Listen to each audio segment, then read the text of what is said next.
میں آپ کے ساتھ گستاخی کے بعد یہ جملہ عرض کر رہا ہوں کہ جب تک ہماری سانسیں باقی ہیں، زندگی باقی ہے، یہ گھر ہمارے لیے ہے، لہٰذا یہ گھر ہمارے لیے ایک عارضی دولت خانہ ہے۔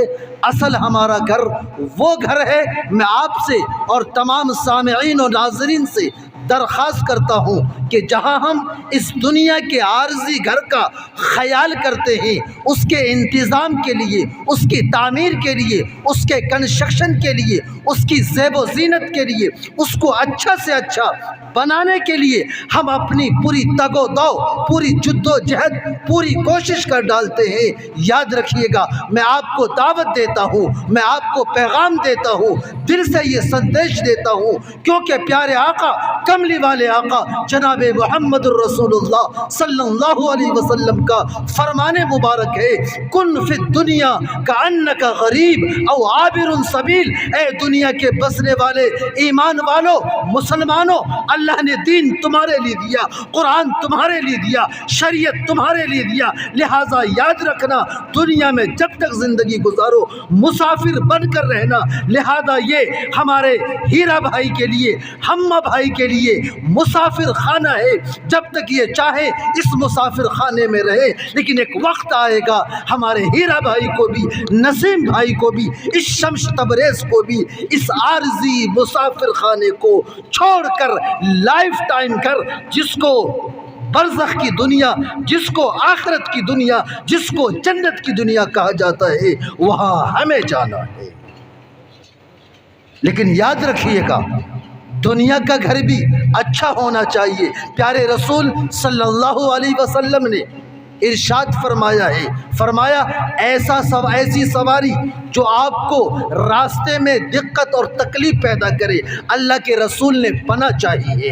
ایسے گھر، جس گھر کے اندر گھر والوں کو رہنے میں دقت ہوتی ہو، مہمان کے آنے پر لوگوں کو پریشانی ہوتی ہو، پردے کا اہتمام نہ ہوتا ہو، تو ایسے گھر سے بھی جناب نبی کریم صلی اللہ علیہ وسلم نے پناہ چاہیے۔ لہذا ہمیں اپنے گھر کو ایسا تعمیر کرنا چاہیے، ایسا بنانا چاہیے۔ ضروری نہیں ہے کہ پکا مکان ہو، آپ پھوس کا بنائیے، آپ ٹین کا بنائیے، آپ البیسٹر کا بنائیے۔ اللہ نے آپ کو طاقت دی ہے، حلال اور پاکیزہ کمائی کے ذریعے دیے ہیں، تو ضرور خوبصورت سے خوبصورت مکان بنائیے، لیکن اس میں پردے کا اہتمام ہو، مہمانوں کا انتظام ہو۔ اور یاد رکھیے گا، ہمارے گھروں کے اندر اللہ والوں کی آمد بھی ہوتی رہے، اللہ کی عبادت بھی ہوتی رہے۔ پیارے آقا کا فرمان آپ کے کانوں میں ضرور پہنچا ہوگا، میرے رسول نے، میرے پیارے نبی نے فرمایا تھا کہ اپنے گھروں کو قبرستان نہ بناؤ۔ اے لوگوں، اپنے گھروں کو قبرستان نہ بناؤ۔ جس طریقے سے قبرستان کے اندر ہم میں سے کوئی جا کر نماز نہیں پڑھتا، چاہے نماز فرض ہو چاہے نماز نفل ہو، ہم میں سے کوئی نہیں پڑھتا ہے۔ کیوں؟